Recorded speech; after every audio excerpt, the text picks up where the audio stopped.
Hello friend, સ્વાગત છે તમારું ગુજરાતી રેસીપી કિચનની અંદર। આજે હું તમારી સાથે શેર કરીશ ઉપવાસમાં પી શકાય તેવું ફરાળી ફ્રૂટ સલાડ બનાવવાની રેસીપી। તો ફરાળી ફ્રૂટ સલાડ બનાવતા પહેલા જો તમે ચેનલ પર પહેલી વાર આવ્યા હોય તો ચેનલને સબસ્ક્રાઇબ કરી રાખજો આ જ રીતની નવી રેસીપી મેળવવા માટે। ઉપવાસમાં પી શકાય તેવું ફ્રૂટ સલાડ બનાવવા માટે તમે આ જોઈ શકો છો, મેં ગેસ ઉપર એક કઢાઈ મૂકી છે। તો કઢાઈની અંદર સૌથી પહેલા આપણે 700 ml ની આસપાસ દૂધ ઉમેરીશું। તમે અહીંયા 700 ml ની આસપાસ દૂધ લીધું છે। તમે અહીંયા જેટલી ક્વોન્ટિટીની અંદર ફ્રૂટ સલાડ બનાવતા હોય એટલું તમારે દૂધ અહીંયા લેવાનું છે। દૂધને હવે આપણે ગરમ થવા દઈશું। તો મેં અહીંયા કઢાઈની અંદર દૂધ ઉમેરતા પહેલા મેં અહીંયા અડધી વાડકી જેટલું દૂધ પહેલેથી જ કાઢીને રાખી લીધેલું છે। તમે આ જોઈ શકો છો, મેં અહીંયા અડધી વાડકી જે દૂધ કાઢીને રાખ્યું છે। તો તમારે પણ આ જ રીતે કઢાઈની અંદર દૂધ ઉમેરતા પહેલા થોડું દૂધ તમારે વાડકીની અંદર કાઢી લેવાનું છે। તો હવે આપણે જે દૂધને અહીંયા કઢાઈની અંદર ગરમ કરવા મૂક્યું છે તેની અંદર એક ઉભરો આવવા દઈશું। તો તમે અહીંયા જોઈ શકો છો, દૂધની અંદર એક ઉભરો આવી ગયો છે। તો હવે આપણે દૂધને ગેસની મીડિયમ ફ્લેમ પર 10 મિનિટ જેટલું ઉકળવા દઈશું। તો આ રીતે દૂધની અંદર એક ઉભરો આવી જાય ત્યાર પછી તમારે દૂધને ઉકળવા દેવાનું છે 10 મિનિટ જેટલું। તો અહીંયા જે દૂધનો ઉભરો આવ્યા પછી જે અહીંયા દૂધની મલાઈ તમને અહીંયા જોવા મળે છે, તો એ મલાઈને તમારે અહીંયા કાઢવાની નથી, તમારે દૂધ સાથે જે મિક્સ કરી લેવાની છે। તો આપણું દૂધ ઉકળે છે ત્યાં સુધી જે આપણે અહીંયા વાડકીની અંદર દૂધ રાખ્યું હતું તેની અંદર અડધી વાડકી જેટલો મિલ્ક પાવડર ઉમેરી લઈશું। તો અહીંયા તમે મિલ્ક પાવડરની જગ્યાએ તમે અહીંયા આરાના લોટનો પણ ઉપયોગ કરી શકો છો અહીંયા ફરાળી ફ્રૂટ સલાડ બનાવવા માટે। તો આપણે જે અહીંયા મિલ્ક પાવડર અહીંયા દૂધની અંદર ઉમેર્યો છે તો અહીંયા સરસ મિક્સ કરીને આપણે દૂધની અંદર મિલ્ક પાવડરને ઓગાળી લઈશું। તો આપણે અહીંયા દૂધની અંદરથી અડધી વાડકી જેટલું દૂધ રહેવા દીધું હતું અને તેની અંદર અડધી વાડકી જેટલો જ મિલ્ક પાવડર આપણે અહીંયા ઉમેર્યો છે। તો આ જ રીતનું માપ તમારે રાખવાનું છે। તો તમે આ જોઈ શકો છો, આપણે અહીંયા અડધી વાડકી દૂધની અંદર અડધી વાડકી જેટલો મિલ્ક પાવડર ઓગાળી લીધો છે। તો આ રીતનું તમારે અહીંયા ઓગાળી લેવાનું છે સરસ।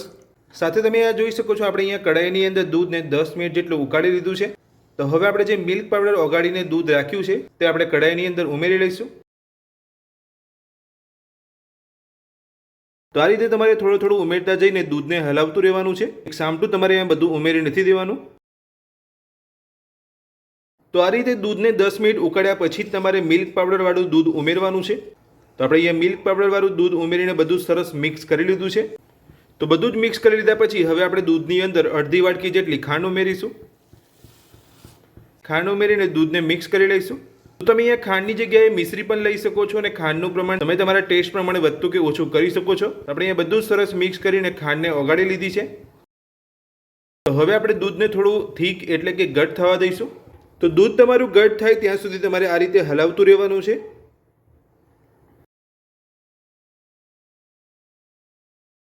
તમે આ જોઈ શકો છો, દૂધને અહીંયા ઉકળ્યા પછી ઘટ થઈ ગયું છે। તો હવે આપણે ગેસને બંધ કરી લઈશું અને દૂધને ઠંડુ થવા દઈશું।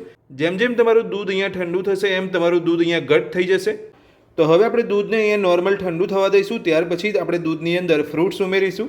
તો ગેસ ઉપરથી કઢાઈને લઈ લીધા પછી તમે આ જોઈ શકો છો, આપણું દૂધ અહીંયા નોર્મલ ઠંડુ થઈ ગયું છે। જો તમે અહીંયા તમારા ફ્રૂટ સલાડને કલર આપવા માંગો છો તો તમે અહીંયા ફૂડ કલર કે કેસર ઉમેરી શકો છો। તો આપણું અહીંયા દૂધ નોર્મલ ઠંડુ થઈ ગયું છે। તો હવે આપણે દૂધની અંદર કટ કરેલા ફ્રૂટ્સ ઉમેરીશું। તો સૌથી પહેલા દૂધની અંદર કટ કરેલા કેળા ઉમેરીશું, સાથે જ કટ કરેલી કાળી દ્રાક્ષ ઉમેરીશું, સાથે જ કટ કરેલા સફરજન ઉમેરીશું। તો મેં અહીંયા સફરજન છોડા સાથે જ લીધા છે, જો તમે આ છોડા કાઢીને લેવા માંગતા હોય તો પણ લઈ શકો છો। તો અહીંયા દૂધની અંદર તમારા ફેવરેટ કોઈ પણ તમે અહીંયા ફ્રૂટ્સ ઉમેરી શકો છો। તો હવે આપણે દૂધની અંદર ઝીણા સમારેલા ચીકુ ઉમેરીશું, સાથે જ દૂધની અંદર દાડમના દાણા ઉમેરીશું। તો એમ બધું જ ફ્રૂટ્સ ઉમેરી લીધું છે। તો ફ્રૂટ્સનું પ્રમાણ તમે તમારી પસંદગી પ્રમાણે અહીંયા વધતું ઓછું કરી શકો છો। તો અહીંયા ફ્રૂટ્સ ઉમેરી લીધા પછી બધું જ અહીંયા મિક્સ કરી લઈશું। તો આપણે અહીંયા નોર્મલ ગરમ દૂધની અંદર બધું ઉમેર્યું છે। તો હવે આપણે બધું સરસ ઠંડુ થવા દઈશું। તો કટ કરેલા ફ્રૂટ્સ દૂધની અંદર ઉમેરી લીધા પછી આપણે અહીંયા બધું સરસ ઠંડુ થઈ ગયું છે। તો હવે આપણે આ બધું જ ફ્રૂટ સલાડ એક બાઉલની અંદર કાઢી લઈશું।